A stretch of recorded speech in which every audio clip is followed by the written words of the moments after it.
This podcast is brought to you by HEC Paris. Je vais donc vous parler de façon assez pragmatique de notre retour d'expérience sur la cartographie brevet. Je vais quand même dire deux mots sur l'entreprise. Donc Intellixir, une société créée en 2002 qui travaille aujourd'hui avec bientôt une trentaine de comptes, des grands comptes qui analysent de l'information brevet, mais également non brevet avec notre solution, qui est une application web permettant de cartographier cette information. Dans cette présentation, je vais vous parler justement de l'information brevet, qui est donc une partie de ce que l'on analyse, les avantages et intérêts de cette information, les risques et faiblesses, et je vous donnerai quelques exemples d'utilisation. Puis j'attendrai beaucoup de vos questions également pour compléter cette présentation.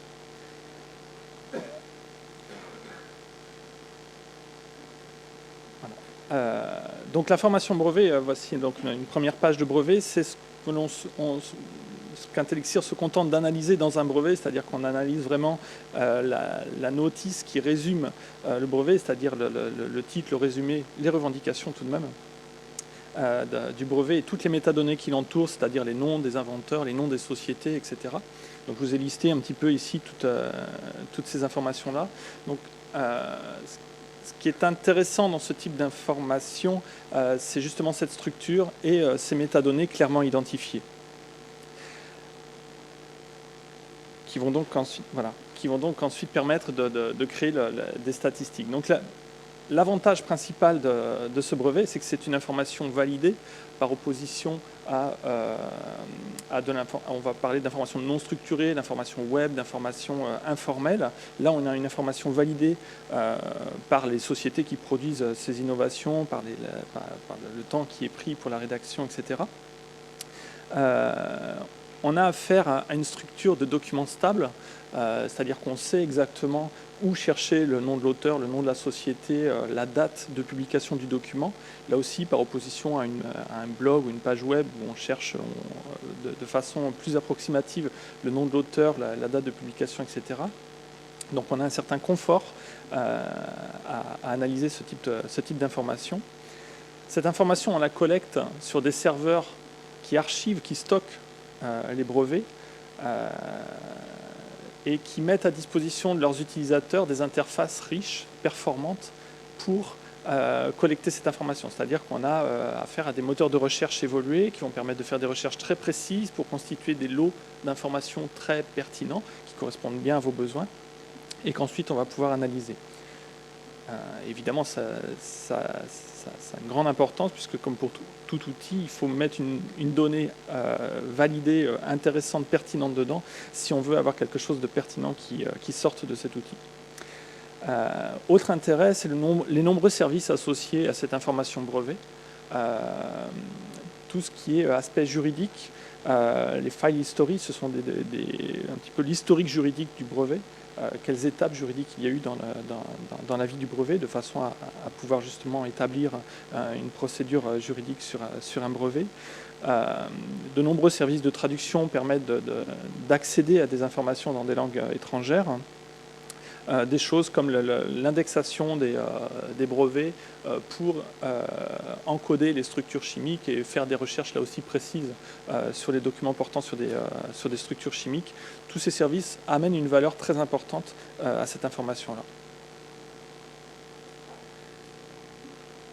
Alors par contre, ce qui nous attriste, ça c'est la page qui nous casse le moral tous les matins à Intellixir, c'est qu'on a beau faire un outil qui analyse précisément tout ce qu'il y a dans le document, on a un document qui finalement, et ça a été pour moi une découverte assez importante, et pas si fiable que ça au niveau contenu.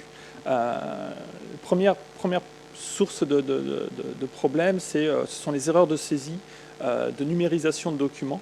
Il y a des publications je parlais de structure chimique tout à l'heure, des publications qui établissent qu'il y a de l'ordre de 10 à 15% d'erreurs dans l'écriture des formules chimiques dans les brevets, dues à des problèmes d'osséarisation, des histoires de double trait pour des doubles liaisons où un seul trait n'apparaît, etc. Des problématiques de classification. On était content de voir qu'il y avait des classifications de brevets. Il y a une classification internationale des brevets. la CIB ou IPC en anglais, une classification européenne des brevets, une classification japonaise des brevets, etc. Et donc, d'un côté, effectivement, ça permet de faire des recherches, d'affiner les recherches, mais d'un autre, on se rend compte que ces classifications et les codes qui en sont issus, qui sont assignés aux documents, ne sont pas toujours pertinents et parfois sont carrément des non-sens. Troisième problème important et de plus en plus important du fait de l'émergence, en particulier de la Chine et de la Corée, principalement de la Chine, c'est le multilinguisme, c'est-à-dire qu'il y a des documents clés importants qui apparaissent dans la langue nationale d'où vient l'innovation et qui sont une barrière pour accéder à cette innovation. Donc évidemment, lorsqu'il s'agit de faire une analyse document par document, on va pouvoir recruter du personnel de la nationalité correspondante pour avoir une interprétation de ces documents. Mais pour un traitement de masse, on est obligé de passer par de la traduction automatique, en intégrant progressivement des traductions humaines qui peuvent être faites, mais on a quand même une quantité de documents traduits automatiquement assez importante. Et là, on a effectivement affaire à des choses qui rendent plus difficile également l'analyse du contenu en particulier. Quelque chose de très déroutant également, la constitution des familles. Un brevet, lorsqu'il y a pour faire assez court, et puis je ne suis pas non plus spécialiste du brevet, mais un brevet généralement est entouré de membres, est constitué en famille, c'est-à-dire constitué de plusieurs membres, c'est-à-dire qu'une innovation va être protégée par un lot de brevets qui vont être des extensions nationales ou parfois des prolongations technologiques d'une innovation. Et pour essayer de dédoublonner un petit peu cette information, parce que si une innovation est protégée dans de nombreux pays et donc fait naître de nombreux membres, si on fait une analyse statistique des brevets en général en analysant chaque membre, on va surpondérer un petit peu ces brevets qui ont beaucoup de membres. Et on va masquer des innovations qui pourraient être aussi importantes, mais qui, elles, auront moins de membres. Donc pour résoudre ce problème-là, on travaille avec un membre représentatif de la famille. Le problème, c'est qu'il n'y a pas de méthode standard de regroupement de ces familles. Je ne vais pas rentrer dans le détail, mais en clair, si vous récupérez une famille de brevets chez Questel depuis la base FAMPAT, elle ne va pas forcément avoir les mêmes membres qu'une famille de brevets que vous allez récupérer chez un autre fournisseur comme PatBase ou comme Thomson Innovation, parce que les règles de regroupement par famille ne sont pas les mêmes. Il y a au moins 3 règles particulières. Donc voilà, ça également, ça rend assez difficile l'analyse, surtout si vous mélangez les sources d'informations. Puis dernière difficulté, il y en a peut-être d'autres, mais en tout cas, dernière de toutes celles que j'ai pu lister, puis celle qui m'a le plus, j'ai envie de dire dégoûté, parce que je me suis dit, là, on ne peut plus croire en rien, c'est la numérotation des documents et leur encodage qui est différent suivant les pays. Lorsque vous avez un brevet, il y a un numéro de brevet et puis ce qu'on appelle un kind code, un code de statut qui définit si ce brevet est juste déposé ou alors s'il est délivré, s'il est granted, on dit en anglais, c'est-à-dire qu'il a été accordé vraiment par l'office des brevets. Donc c'est un statut important parce qu'on peut déposer un brevet puis il peut très bien être rejeté. Donc on s'était dit, très bien, on va prendre le code qui dit que les brevets sont délivrés pour identifier tous ces brevets qui sont vraiment validés. Malheureusement, ce code change pour chaque pays. Il arrive que ce code change pour un même pays dans le temps, c'est-à-dire que jusqu'à 1999, ça va être A01B quelque chose, et à partir de 1999, ça va être B3 quelque chose. Donc évidemment, ça commence à complexifier un petit peu les règles. Et puis, cerise sur le pompon, comme dirait Gad, c'est la numérotation qui change. C'est-à-dire que vous avez un brevet avec un numéro clairement établi, et ce brevet est délivré, eh bien aux États-Unis, il change de numéro. Donc voilà, si vous avez si vous avez mis en place un système de traçabilité de vos brevets par le numéro, si vous aviez imaginé que vous pouviez faire ça, non, c'est pas la peine. Et je crois qu'il y avait une subtilité supplémentaire en Inde, où là, suivant la région également, suivant c'est pas la région, c'est enfin bon, on va dire la région. Il y a également des différences de numérotation pour donc des brevets d'un même pays. Donc des choses qui rendent quand même qui complexifient un petit peu l'analyse et qui du coup ont tendance à niveler un peu vers le bas quelque chose qu'on aurait voulu très très précis. Mais malgré ça, parce qu'il faut quand même passer outre, on arrive à faire des choses que je crois intéressantes, en tout cas si on en croit nos clients, c'est qu'on arrive à travailler sur ce qui est pérenne, ce qui est fiable sur cette information-là, en particulier les noms d'organisation, donc avec des solutions de mapping, de landscaping, un petit peu de ce type d'information, mais on va identifier les acteurs en termes de nombre, de quantité d'informations produites. On va également identifier les collaborations entre ces acteurs.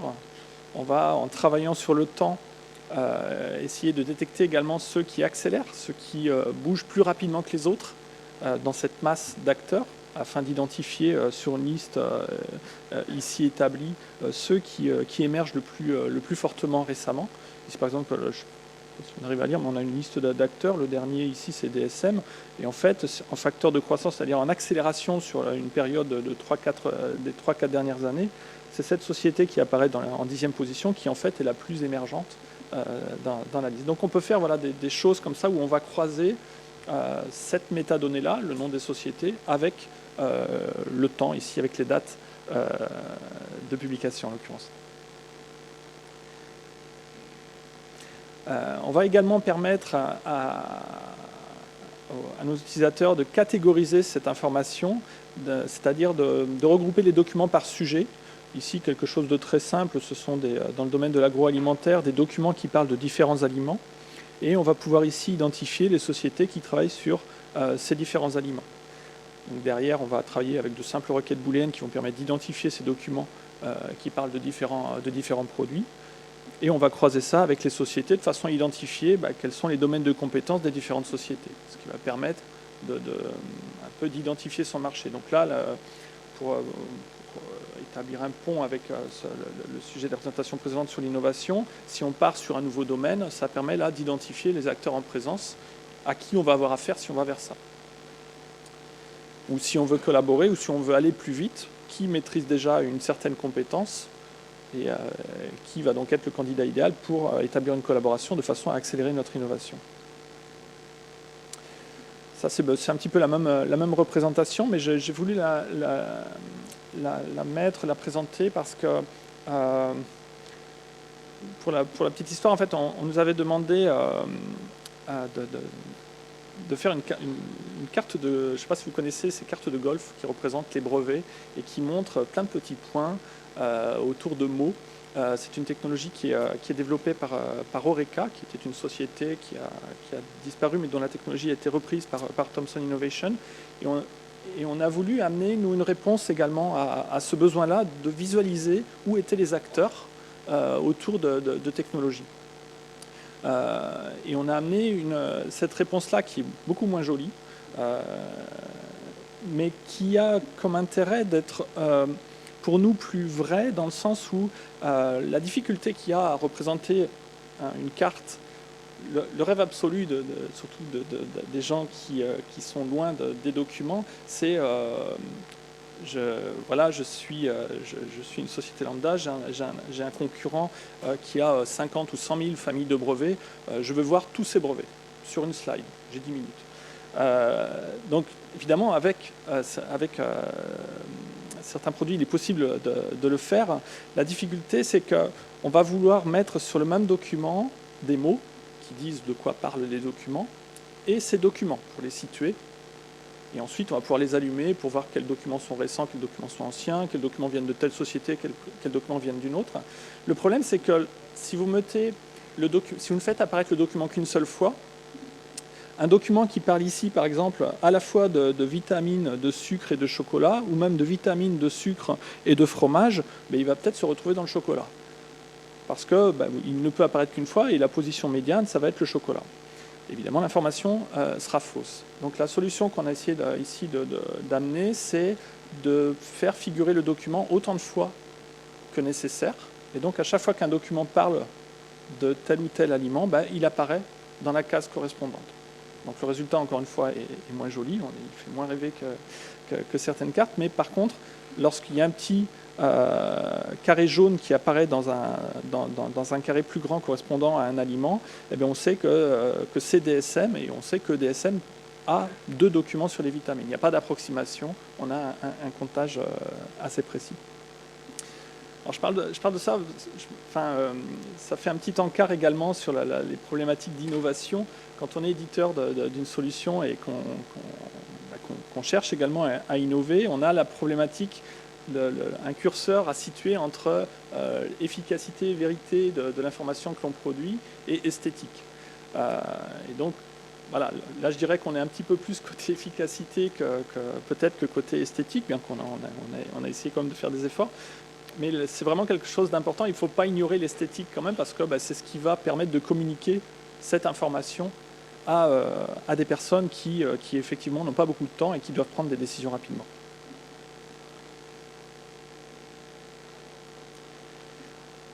Autre information qu'on peut analyser, ce sont les citations. Ça fait partie des métadonnées que j'ai citées au tout début. Le brevet porte lorsqu'on fait une innovation, que l'on dépose un brevet, on est tenu de citer les documents, et en particulier les brevets, qui se rapprochent beaucoup de l'innovation que vous proposez. Il y a donc les brevets qui sont proposés par les inventeurs, et puis il y a les examinateurs du brevet qui peuvent enrichir cette liste par des brevets qu'ils auront trouvés eux-mêmes. Et ces citations sont intéressantes pour essayer de voir justement la proximité entre des acteurs, entre des technologies, etc. Par exemple, un des cas d'utilisation que l'on a, c'est vous récupérez des brevets de votre portefeuille sur une technologie précise, puis vous récupérez des brevets citant ces brevets-là. Donc vous allez avoir 2 lots, vos brevets sur cette technologie et un lot de brevets citant cette technologie, donc qui n'est pas au cœur de cette technologie, mais qui est suffisamment proche pour citer votre technologie. Et avec notre système, on va pouvoir identifier le vocabulaire et les codes CIB, donc les codes de classification, on va dire en gros le contenu, les domaines qui sont propres à votre technologie, et ceux qui sont propres à ceux qui vous citent, c'est-à-dire ceux que vous n'utilisez pas, mais que ceux qui vous citent utilisent, et qui sont peut-être donc des voies de diversification, des voies de licensing également pour vos brevets, des choses vers lesquelles vous pouvez aller pour vendre vos technologies. Et tout ça peut reposer donc à la base sur les citations entre les brevets. On avait fait l'expérience avec des tire-bouchons, une technologie de tire-bouchons. On avait cherché des brevets qui citaient les technologies sur les tire-bouchons, et on voyait des choses dans le domaine de la conception d'appareils médicaux, de cathéters, d'appareils d'examination. Promettait d'être assez douloureux peut-être, et parce qu'une aiguille en forme de tire-bouchon, ça peut être assez dangereux, et également des parapluies. Donc il laissait, oui, pourquoi pas, entendre que des gens maîtrisant des technologies pour faire des tire-bouchons pouvaient peut-être aller vers les parapluies, pourquoi pas. Voilà. Donc en conclusion, on peut analyser efficacement l'information brevet. C'est une information qui est incontournable à plus d'un titre, ne serait-ce qu'au moins au niveau juridique. Si vous ne voulez pas enfreindre l'innovation des autres, vous êtes obligé, vous êtes tenu de faire cette veille brevet. Je tiens à dire que cette analyse nécessite l'intervention de professionnels pour constituer les corpus, pour vraiment aller chercher cette information. C'est-à-dire que, vous verrez dans ma dernière remarque, il faut vraiment des gens qui aient une formation, qui aient un métier pour constituer ces corpus. Et elle nécessite ensuite, en cours d'analyse, l'intervention d'experts pour valider les différentes étapes de cette analyse.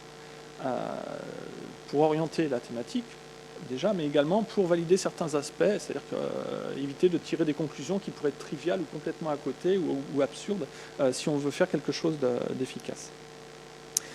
Après, en termes de choix, de sources, d'outils, il faut faire attention à bien adapter vos sources et les outils que vous utilisez pour ces sources.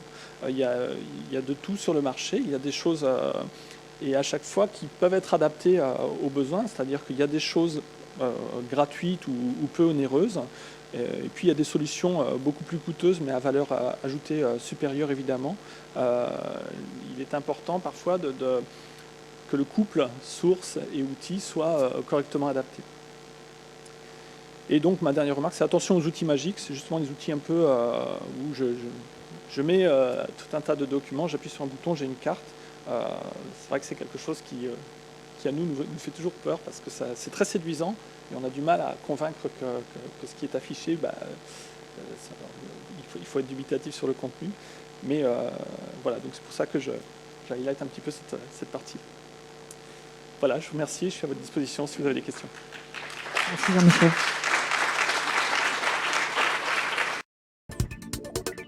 Please visit us at www.agc.edu.